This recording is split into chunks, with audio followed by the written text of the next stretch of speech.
با سلام علیکم، چطوری؟ چه خبر؟ اومدم سر یه موضوعی باهات صحبت کنم. من 1.5 سال نبودم، یعنی کمکار بودم.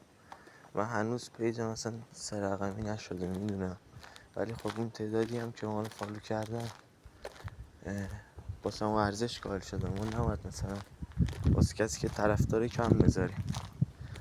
ما نبودیم، یه سری ضربه ها خوردیم که اصلا سر باورمون نمیشده همچین ضربه هایی بخوریم. خیلی بد ضربه هایی خوردیم. خب یه ضربه خوردیم که اصلا کسی فکرش هم نمی‌کرد. خب خیلی بد ضربه هاشو خوردیم.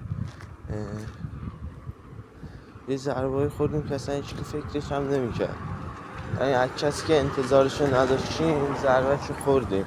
خب میگیری چی میگم؟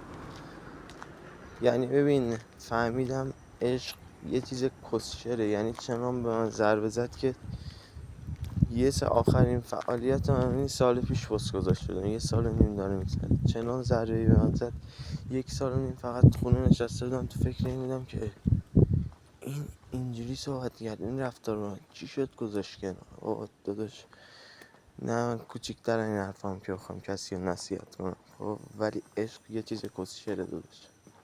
عشق یه چیز کسچره. از من میشنوید عاشق نشید.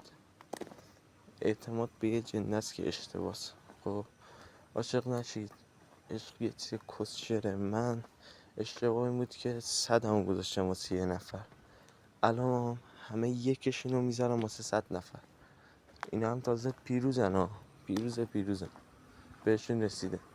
میگیری چی میگم؟ الان دیگه داشت اینجوریه. من اومدم اینو بگم که آقا نبودم، چنان ضربه‌ای خورده بودم که اصلا نمیتونستم ادامه بدم.